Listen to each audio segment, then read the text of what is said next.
कि वॉशिंगटन सुंदर को यहां पर स्क्वाड में ऐड किया गया है, एक अतिरिक्त स्पिनर को यहां पर इंक्लूड किया गया है, जबकि टीम इंडिया में अभी ऑलरेडी 4 स्पिनर्स हम देख रहे थे इस स्क्वाड में।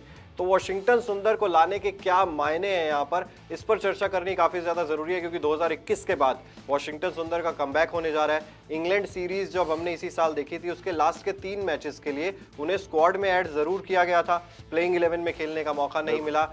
लास्ट टेस्ट से पहले उन्हें रिलीज कर दिया था स्क्वाड से, और अब रणजी ट्रॉफी में उन्होंने 152 किया, 3 नंबर पर बैटिंग करते हुए 152 रन किए, 2 विकेट भी कल उन्होंने चटका दिए थे। एक पहलू ये है वॉशिंगटन सुंदर का प्रदर्शन जो वो लगातार करते हुए आ रहे हैं।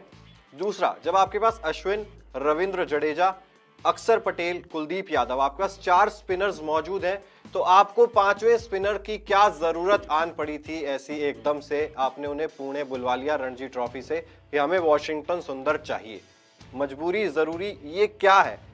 पैनिक है, क्या है? क्या मजबूरी है मुझे लगता है, क्योंकि अगर आप बुलाया तो खिलाएंगे भी शायद, खिलाना चाहिए। और दूसरी बात ये कि अश्विन और जडेजा बिल्कुल ऑफ कलर थे, और सारी चीजें अगर सही माने, जो हमारी सोच कह रही कि आप अश्विन को दूसरी पारी में गेंद देने की हिम्मत नहीं कर पाए रोहित शर्मा ने गेंद नहीं उछाली। हर कोई कह रहा है कि अश्विन से गेंदबाजी क्यों नहीं कराई, कैसे कराते, उनको तो डिकोड करके पहली पारी में इतनी बुरी तरीके से मारा है। तो कप्तान की हिम्मत ही नहीं हुई कि यार 106 रन डिफेंड करने के लिए मैं अश्विन की तरफ बॉल फेंक दूं, रचिन तो मार के इसका होलिया बिगाड़ देगा। तो यार आप अश्विन के पास जा नहीं पाए सेकेंड इनिंग्स में। कप्तान ने अगर बॉलिंग नहीं दी तो हम यही मानेंगे कप्तान भूला नहीं था, कप्तान गया नहीं उसके पास, और जानबूझ के नहीं गया, और ऐसा ही होगा। ऐसा भी भुलक्कड़ नहीं हो गया, हर बार हडल में वो आ ही रहा है कि अश्विन को भूल जाए। अश्विन को भूलने वाली चीज है। तो यहां पर आप उसको सेकंड इनिंग से बॉलिंग नहीं कर पाए। जड्डू से बॉलिंग ठीक हो रही है, एवरेज से थोड़ी अबव एवरेज बॉलिंग कर लेते हैं, बैटिंग एकदम ही मतलब कहते हैं ना, मतलब अनरिलायबल है, इनकंसिस्टेंट है। बांग्लादेश के खिलाफ रन मार रहे हैं तो बड़ी टीमों के अगेंस्ट जो है सरेंडर है। तो ये दोनों जो है कहीं ना कहीं अपने आखिरी पड़ाव पर है, और इन दोनों में से कोई भी रिप्लेस हो सकता है चिराग, और कोई भी रिप्लेस होगा तो कुलदीप यादव बड़े दावेदार हैं कि कुलदीप यादव आएंगे उनकी जगह, और अक्षर पटेल तो आ गए थे इस टेस्ट। हाँ, इस अगले में बात कर रहा हूँ, अगले में बात कर रहा हूँ मैं। तो ये अगले 2 टेस्ट मैचेस आप लगा लो, कहीं ये दोनों में से एक भी अनफिट होता है, वो आपको तीसरे स्पिनर की जरूरत पड़ती है, तो मुझे लगता है कुलदीप जो है आगे इनसे स्पिनर के लिहाज से।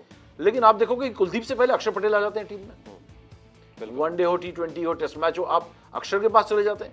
क्योंकि मुझे लग रहा है जो ये दोनों जो अक्षर, ये अपने जडेजा और अश्विन की जो बात है वो तो है कि बूढ़े हो रहे हैं दोनों, उनसे आप ज्यादा 1 साल और उम्मीद कर सकते हो, उसके बाद उनसे उम्मीद नहीं कर सकते क्योंकि बहुत डिप किया परफॉर्मेंस।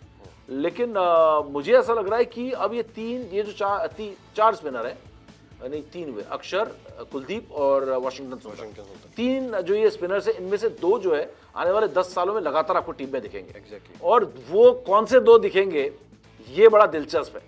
वो 2 वो दिखेंगे जो बॉलिंग में एक दूसरे से आगे नहीं है, लेकिन बैटिंग में एक दूसरे से आगे।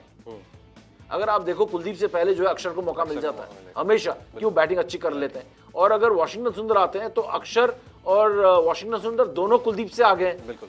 तो ये आने वाले समय में इन स्पिनर्स की गेंदबाजी नहीं बल्कि बल्लेबाजी डिसाइड करेगी कि कौन से 2 और कौन से 3, यहाँ पे 3 होंगे तो कोई प्रॉब्लम ही नहीं है कि कौन से 2 स्पिनर्स खेलने वाले हैं।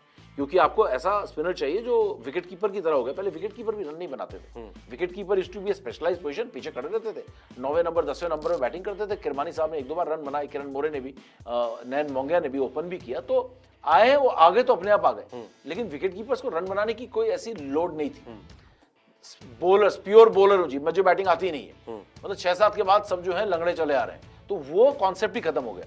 तो अब इन 3 स्पिनर्स में से कुलदीप, अक्षर और वॉशिंगटन में से आने वाले समय में आप देखना इनकी बॉलिंग नहीं, इनकी बैटिंग डिसाइड करेगी कि कौन पहले खेलेगा। और बैटिंग की जब बात आती है, कुलदीप अभी भी इन दोनों से अच्छा ब्लॉक कर रहे हैं, रन नहीं बना रहे। लेकिन अब ब्लॉक करने का जमाना खत्म हो गया, अब रन बनाने का जमाना है। अक्षर आते रन बनाते हैं, वॉशिंगटन आते ही रन बनाते हैं। तो ये दोनों मुझे लग रहा है सबको सुपरसीड करते हुए आने वाले टाइम पे अक्षर और वॉशिंगटन सुंदर आपके स्पिन अटैक को लीड करेंगे। मतलब साफ है, कहने का मतलब यही है कि आपकी स्पिन ऑलराउंड एबिलिटी में आपकी बल्लेबाजी को यहां पर पहले देखा जाएगा, क्योंकि स्पिनर आप अच्छे हो ये चीज ठीक है, लेकिन क्या आप अच्छी बल्लेबाजी भी कर सकते हो, ये चीज शायद अब पहले प्रेफरेंस में आने वाली है। और वॉशिंगटन सुंदर बहुत सारी चीजें, किस पर तलवार लटकेगी, क्या रविंद्र जडेजा पर, रविचंद्रन अश्विन पर, ये तो शायद हमें प्लेइंग 11 जब आएगी तभी पता लगेगा। लेकिन अगर बुलाया गया उनको स्पेशली तो ये तो लगभग तय आप मान सकते हैं क्या कि खिलाया जाएगा?